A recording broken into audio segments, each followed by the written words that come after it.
The Christianity that you and I know and believe and we dwell today is different from every other religion because a Savior came.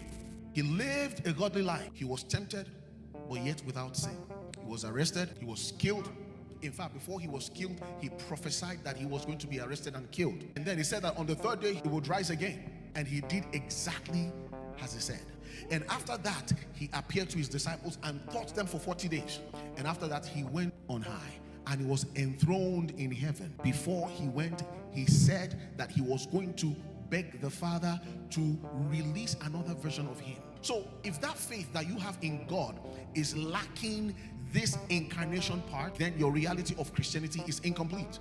It is because of the divinity that is what makes Christianity a different kind. It is through this divinity that the life of God, called the Zoe life, becomes a reality to us.